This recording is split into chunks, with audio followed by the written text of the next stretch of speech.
जरा बड़ी खबर अपने दर्शकों को बता दें कि संसद में ऑपरेशन सिंदूर पर अखिलेश यादव भी आज बोलेंगे। समाजवादी पार्टी अध्यक्ष अखिलेश यादव आज संसद में अपनी बात रखेंगे। वहीं आज डीएमके से कन्निमोई और शिवसेना से श्रीकांत शिंदे भी सदन को संबोधित करेंगे। तो आप देख लीजिए कि सरकार की तरफ से एक पक्ष श्रीकांत शिंदे का रहेगा, वहीं विपक्ष में कन्निमोई और अखिलेश यादव आज। इसी के साथ राज्यसभा में भी आज ऑपरेशन सिंदूर पर चर्चा की शुरुआत हो जाएगी। राज्यसभा में केंद्रीय मंत्री और बीजेपी अध्यक्ष जेपी नड्डा शुरुआत करेंगे। इसके बाद सरकार की तरफ से वित्त मंत्री निर्मला सीतारमण भी ऑपरेशन सिंदूर पर सरकार का पक्ष रखेंगी। पूर्व विदेश सचिव और राज्यसभा सांसद हर्षवर्धन श्रृंगला, प्रफुल्ल पटेल, मिलिंद देवड़ा, बृजलाल, सांसद और वरिष्ठ वकील उज्जवल निकम, जेडीयू से संजय झा भी राज्यसभा में बोलने वाले हैं। तो अभी जो नवनिर्वाचित जो नए सांसद राज्यसभा कर बनकर आए हैं वो भी आज इस बहस में हिस्सा ले रहे हैं। बिल्कुल साफ है क्योंकि हर्ष श्रृंगला बोलने वाले हैं और उज्जवल निकम भी आज राज्यसभा में अपनी बात रखेंगे। अब प्रेम कुमार जी, कल हमने देखा देश के विदेश मंत्री, देश के रक्षा मंत्री दोनों ने ही ऑपरेशन सिंदूर पर बात रखी, लेकिन शुरुआत जिस तरह से हुई एसआईआर पर चर्चा चाहिए, उसके बाद जब चर्चा की शुरुआत हो गई उसके बाद भी बहुत सारा बीच में हंगामा रहा। आज के दिन को आप कैसे देखते हैं? आज राज्यसभा में भी चर्चा होनी है, लिस्ट ऑफ स्पीकर्स आपके सामने। देखिए सुचरिता जी, जब संसद में एक विषय तय हो जाता है तो उससे पहले कई एक विषय होते हैं जो महत्वपूर्ण होते हैं, तो उस पर ध्यान खींचने के लिए विपक्ष कुछ न कुछ रास्ते निकालता है। उसी में एसआईआर को लेकर डेमोन्स्ट्रेशन भी था। हालांकि जगदीप धनखड़ वाले इशू पर विपक्ष नहीं दिखा तो वो भी उसकी एक रणनीति रही, लेकिन सबसे इम्पोर्टेंट था ऑपरेशन सिंदूर। और जब एक बार चर्चा शुरू हो गई है तो अब कोई डिसरप्शन जैसी बातें तो दिखती नहीं है, चर्चा आगे बढ़ेगी। आज अमित शाह जी के भाषण पर सबकी नज़र होगी, क्योंकि उन्होंने पहले कभी कहा था सदन में ही कि पीओके के लिए मैं जान भी दे दूंगा। और एक दिन पहले ही जो राजनाथ सिंह जी ने जो पृष्ठभूमि रखी है कि हमारा लक्ष्य ज़मीन हड़पना नहीं था, हम ऐसा कुछ करने वाले नहीं थे, मतलब पाकिस्तान युद्ध लड़ने वाले नहीं थे, इस तरह से जो बातें कही थी कि युद्ध नहीं था, तो इस पृष्ठभूमि में आज अमित शाह जी के लिए चुनौती होगी कि पीओके के लिए आप जान देने के लिए तैयार थे, तो ऑपरेशन सिंदूर का लक्ष्य ये क्यों नहीं था, जबकि पाकिस्तान हमारे देश में 25 नागरिकों की हत्या कर चुका। ऑपरेशन सिंदूर के बाद पाकिस्तान हमारे देश में लगातार ड्रोन से गुजरात से लेकर राजस्थान, पंजाब, जम्मू कश्मीर सब जगह ड्रोन से अटैक कर रहा था। ये सवाल आप कल से उठा रहे हैं। मैं ये जानना चाह रही हूँ कि मंशा आप क्या चाहते थे कि देश क्या करे। मैं ये इसलिए पूछ रही हूँ क्योंकि उसमें शायद विपक्ष के सवाल भी सम्मिलित होंगे। आप ये सवाल कल से उठा रहे हैं कि वो क्यों रोक दिया, तो क्या चाह रहे थे कि देश क्या करता आगे? देखिए, एक व्यक्ति की इच्छा तो महत्वपूर्ण नहीं होती ना कि हम क्या चाह रहे थे, है कि देश और देश की ओर से सरकार क्या बोल रही थी, क्या कर रही थी, हम उसको ही कंपेयर करते हैं। सरकार ने ऑपरेशन सिंदूर के में एक करारा जवाब दिया, देश उनके साथ खड़ा था, ओपोजिशन भी साथ खड़ा था। कल जब राजनाथ सिंह जी ने बात रखी है तो उन्होंने हर सवाल को पहले इंगित किया, उसके बाद उसका जवाब दिया। उन्होंने ये भी कहा कि हमारा टारगेट क्या था, लक्ष्य क्या था। इट वाज नॉट एक्सपेंशनिस्ट, यानी कि हम किसी भी तरह से अपनी सीमाएं बढ़ाने के लिए ये लड़ाई नहीं लड़ रहे थे। दूसरी बात, हम कोई युद्ध नहीं छेड़ रहे थे, हम स्पेसिफिक टारगेट्स को बिल्कुल केटर कर रहे थे। यहीं पर थोड़ा समय बोलूं, ठीक है, हम नहीं चाह रहे थे, लेकिन पाकिस्तान जब जवाबी कार्रवाई करता है तो हमारे हाथ में नहीं रहता ना। हम क्या बर्दाश्त करें 25 लोगों की हत्या जो पाकिस्तान ने की? तो क्या हमको युद्ध नहीं लड़ना चाहिए? क्या वो ड्रोन से सीज फायर के बाद भी 2 दिन तक ड्रोन हमारे देश में आते रहे और हम चुपचाप रहे? तो ये इलू इलू कर रहे थे क्या? भाई, आप ऑपरेशन सिंदूर था पाकिस्तान को जवाब देने के लिए, ताकि वो कभी आतंकी हमले का दुस्साहस न करे, प्रायोजित न करे। ये था कि इलू इलू था, ये बात बतानी पड़ेगी ना, और पूछा जाएगा। जो बात प्रेम जी कह रहे हैं कि वहां पर रुके क्यों जहां पर इस पर अंकुश लगाया गया, वो सीज फायर क्योंकि आगे चलकर इस युद्ध को शायद और बढ़ाना चाहिए था और जवाब देना चाहिए था, यही प्रेम जी कह रहे हैं। मैं एक बार फिर बता दूं कि आज ये कहा जा रहा है कि शायद राहुल गांधी भी सदन में बोले और प्रियंका वाड्रा भी अपना पक्ष रखें। तो ये जो लिस्ट ऑफ स्पीकर्स है, अवधेश जी हमारे साथ स्टूडियो में आ गए। अवधेश जी, जो बात अभी प्रेम कुमार जी ने कही, मैं उसी पर चाह रही, क्योंकि आज जो सदन में चर्चा होगी उसमें संभवतः विपक्ष भी यही सवाल उठाएगा। वो कह रहे क्यों रुक गए, क्यों नहीं इस लड़ाई को आगे बढ़ाया, क्या हमने बदला नहीं लिया जो कुछ पहलगाम में हुआ उसका? देखिए, ये वीर रस का कवि सम्मेलन अगर हो तो कुछ भी बोला जा सकता है, लेकिन किसी भी देश को जो एक न्यूक्लियर पावर है, सैनिक पावर है, भारत विरोधी अनेक देश उसके साथ है, उसको सबक सिखाने के लिए भी रणनीति और बुद्धि से काम करनी पड़ती है। हमारा तात्कालिक लक्ष्य इतना ही था कि हम जो भी आतंकवादी अड्डे हमको लगते हैं जो जम्मू कश्मीर में वो इस प्रकार से हिंसा फैला रहे हैं, उनको हमको ध्वस्त करना है। ये असाधारण पराक्रम था, भारत के इतिहास में ऐसा हुआ नहीं। तो चूंकि हुआ नहीं है, तो आज तक हुआ नहीं, तो अब हो गया तो ये कर दो। दूसरा है कि देखिए, युद्ध विराम शब्द का प्रयोग भारत ने कभी किया ही नहीं है।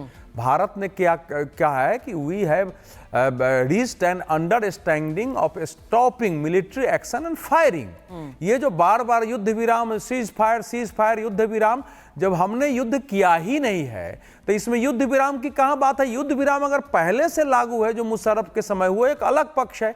हमने तो पाकिस्तान को बताया कि भाई हमारा लिमिटेड कार्रवाई है, हम आपकी सीमा में घुसकर और आतंकवादियों के विरुद्ध कार्रवाई कर रहे हैं। तो सीज फायर शब्द भारत न तो प्रधानमंत्री ने कभी कहा, न कल रक्षा मंत्री के वक्तव्य में है, न पहले हमारे देश के जो सेना के प्रवक्ता बोल रहे थे उन्होंने कहा है। ये सीज फायर शब्द विपक्ष उठा रहा है, सीज फायर। अगर कहीं भी सीज फायर या युद्ध विराम शब्द हो तो मुझे बता दिया जाए। जो तीसरी बात है कि देखिए, इस समय का जो समय है वो समय यह है कि रूस की तरह हम यूक्रेन में नहीं फंस सकते हैं। गाजा जैसे जगह में इजराइल फंसा हुआ है। तो इस समय हमेशा घटनाओं पर प्रतिक्रिया व्यक्त करिए और बच के निकलिए। लंबे युद्ध में फंसने से फिर उसका कोई परिणाम नहीं आता है। ये नहीं हो सकता कि हम पाकिस्तान को नष्ट भ्रष्ट कर देंगे। यहां कहा जा रहा है युद्ध जो है ये गेम लूडो का खेल है, कि हम जैसे लूडो खेल रहे हैं, युद्ध युद्ध युद्ध। नहीं, तो आपको लग रहा है ये सिर्फ मुद्दा बनाने के लिए सवाल उठाया जा रहा है? मुद्दा भी है और ये देश की दृष्टि से बहुत अनुचित बात है। अब मैं आपको बताती हूँ कि आप जब कह रहे हैं कि देश की दृष्टि से अनुचित है, अब मैं मनीष तिवारी जो कि उस डेलीगेशन का हिस्सा थे, जो कि अलग अलग देशों में गए, उन्होंने क्या ट्वीट किया, उन्होंने आज पोस्ट किया और उसमें उन्होंने लिखा कि मैं गीत वहां के गाता हूं और भारत का रहने वाला हूं, भारत की बात बताता हूं।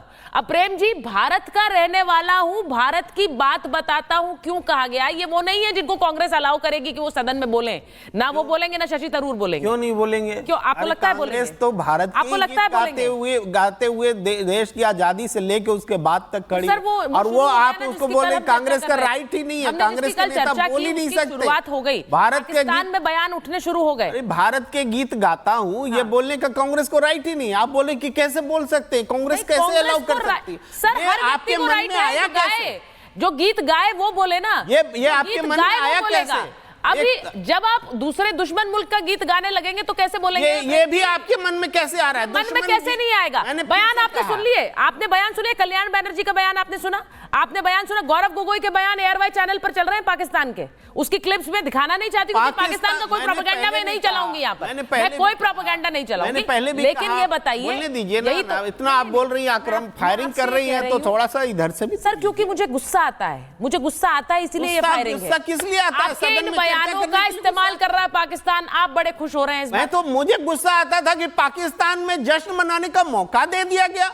सीज फायर करके बोल रहे हैं कि सीज फायर नहीं हुआ। अरे युद्ध तो करगिल के समय में भी नहीं कहा गया कि युद्ध लड़ रहे हैं, तो आप क्या करगिल को युद्ध नहीं बोलते हैं क्या? क्या ये लड़ाई नहीं थी? ड्रोन हमारे देश में आ रहे हैं, युद्ध नहीं था क्या? टेक्निकली बात बोलना अलग चीज है, लेकिन ये युद्ध था, इस बात से कोई इनकार नहीं कर सकता। आपने मिलिट्री एक्शन रोक दिए, तो मिलिट्री एक्शन रोकना क्या ये युद्ध रोकना नहीं होता है? टेक्निकली बात हो सकती है, लेकिन आगे आप भी कहेंगे कि युद्ध था। मैं आपसे पूछ रही हूं सवाल, एक सवाल आपसे पूछ रही हूं, ऑपरेशन सिंदूर तमाशा था?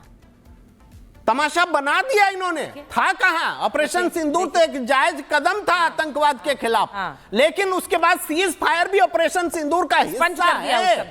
रिकॉर्ड बना दिया, रिकॉर्ड नहीं किया गया। जरा शांत हुई, बहुत बुरा लगता है। बोलिए प्लीज। लड़ना नहीं चाहता हूँ। देखिए, आप किससे लड़ना चाहते हैं? ना भाई, कौन लड़ना चाह रहा है? अरे आप तो इस समय पता नहीं कहां से अभी सोनिया जी को आज अचानक हमास और वो याद आ गया है, उन्होंने लेख लिख दिया सुबह से, भारत में इतनी घटनाएं हो रही हैं उनको ध्यान में नहीं आता है। तो अब अगर उस सोच से आपके जैसा व्यक्ति अगर बातचीत सोनिया जी के लेख पर भी आपको आपत्ति है? आप खुद लेखक भाई, रोज आर्टिकल लिखते हैं। नहीं भाई, लिखते हैं तो हम वो नहीं लिखते हैं सर, हमारे लिए हमारे देश की चिंता प्रमुखता है। हाँ, और सोनिया जी के लिए नहीं है। ध्यान सुनिए, आप ही एक देश नहीं सुनिए, अब आप लड़ना चाह रहे हैं, मुझे अपनी बात रखने दीजिए।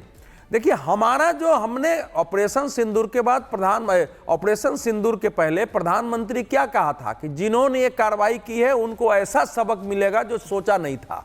तो उतने काम के लिए हमने तय किया था। हमारा 22 मिनट का ऑपरेशन था कि हमको जाके आना है। उस ऑपरेशन में अगर सफलता नहीं मिली है, भाई बीच में नहीं बोलिए, नहीं पाकिस्तान हमारे सीमा में आके 25 नागरिकों को मारेगा, हमने सोचा था? सुनिए, इसका जवाब नहीं बनता। नहीं तो क्या पाकिस्तान सिंदूर क्या? अरे भाई, तो 25 लोग मारे गए, उनके नहीं? दुनिया में किसी भी पर आप मौन रहेंगे? दुनिया में किसी भी ऑपरेशन का एक लक्ष्य तय करना होता है। दुनिया में किसी भी ऑपरेशन का एक लक्ष्य तय करना होता है, और सेना को सरकारें और राजनीतिक नेतृत्व एक टारगेट देती है कि आपको ये टारगेट प्राप्त करना है, और सेना ने वो टारगेट प्राप्त किया। उस समय आगे का लक्ष्य दिया जाएगा तो आगे टारगेट प्राप्त करेगी। लेकिन मैं दूसरी बात भी कहना चाह रहा हूं सुचरिता, क्या दुनिया में आपको लगता है कि अमेरिका के देश में अटैक हो और अमेरिका कहीं जाके 2 दिन में कार्रवाई करके आए तो उसमें इतना सवाल उठेगा और पार्लियामेंट में बहस भी होगी? मैंने अपने जीवन में देखा है कि फ्रांस पर अटैक हुआ, फ्रांस ने बम चलाए, सीरिया पर चलाए, इराक पर चलाए,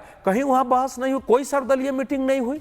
ये हमारे देश में ही हो रहा है। ध्यान से सुनिए, बीच में आप कूद रहे हैं, एक तरफा बोलते हैं। नहीं सुनिए, ध्यान से में जाके अरे भाई, मैं एक तरफा बोलता हूं, अमेरिका की सरकार से सवाल नहीं हुए। अच्छा ठीक है, मैं एक बार मैं आगे बढ़ूंगी। उससे पहले एक खबर बता देती हूँ। ऑपरेशन सिंदूर पर चर्चा के बीच मनीष तिवारी का पोस्ट जिसका मैं जिक्र कर रही थी, जरा अपने दर्शकों को दिखा देती हूँ, उसके बाद तो आगे भी बात बढ़ा लेंगे।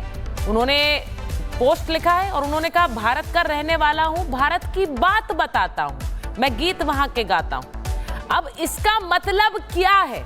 ऐसे समय में ये ट्वीट करना है प्रीत जहां की रीत सदा, हम सब जानते हैं, बहुत लोकप्रिय गाना है पूरा वर्ड। और उन्होंने इस गाने को अगर पोस्ट किया है, उसका मतलब और संदर्भ आज के समय में क्या है जब सदन में कार्रवाई चल रही है? मुझे नहीं लगता मुझे ये बताने की जरूरत है कि इस गाने का मतलब या तात्पर्य क्या निकाला जाए ऐसे समय में। कहां की प्रीत, कहां के गीत गा रहे हैं, किससे प्रीत लगा रहे हैं प्रेम जी? सवाल तो यही है। वो उन्होंने बस गाना पोस्ट किया है, उससे संदर्भ आप निकालिए, सवाल आप समझ गए, जवाब देना चाहते हैं। आपने जिस उस ट्वीट को रखा है और कह रहे हैं कि सब समझ गए होंगे, आप थोड़ा ब्रीफ कर दीजिए ना क्या मतलब है, फिर हम। आपको समझ नहीं आ रहा है? हमें आपको नहीं समझ आ रहा है? जो प्रीत कहाँ की प्रीत छेड़ी हुई है और कहाँ के गीत गा रहे हैं, ये अगर प्रेम कुमार जी को समझाना पड़े तो सर मैं फिर क्या ही बोलूं। इनका जो भी मतलब शाब्दिक तौर पर है, गीत का मतलब है, देश को सबको पता है, अपने देश के लिए ये गाया गया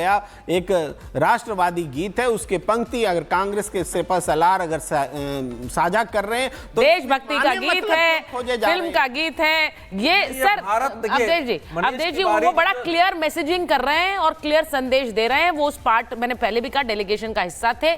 जो ये बात बोलेगा उसे तो मौका मिलेगा ही नहीं संसद में बोलने। नहीं, देखिए ऐसा है कि मनीष तिवारी जी भी का जो ये है थोड़ा छायावादी शैली में है, और मैं तो ये कहूंगा कि कुछ बातें हैं, पार्टी में रहते हुए आदमी की व्यवस्था होती है, बहुत स्पष्ट बात नहीं बोल सकता है, क्योंकि थोड़ा सा करने के बाद सलमान खुर्शीद को वहीं से कहना पड़ा कि आपने को देशभक्त होना और देशभक्ति करना देश में इतना कठिन हो गया है कि मैं बाहर हूं और कहा जा रहा है कि आतंकवादी देश में घूमते हैं और हमारे सांसद विदेश में घूम रहे हैं, जो जयराम जी का पोस्ट था।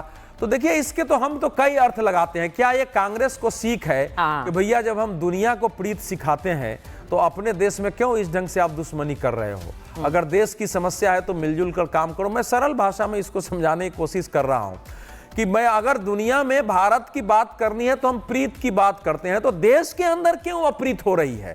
अगर इसका सीधा अर्थ लगाऊं तो मुझे तो यही दिख रहा है कि हम जहां जहां दुनिया में गए, हमने बताया कि हमारे भारत की ये नीति रही है और किस व्यवस्था में हमको कार्रवाई करनी पड़ी और दुनिया ने हमको गले लगाया है। तो भारत के अंदर भी वही दृश्य पैदा होना चाहिए। अगर उन नेताओं को ये कह रहे हैं तो उनको कहने का अधिकार है, उन्होंने कहा है। लेकिन इस समय की जो विपक्ष है, जो कांग्रेस पार्टी है, देखिए इस समय समस्या कहां है इन लोगों की?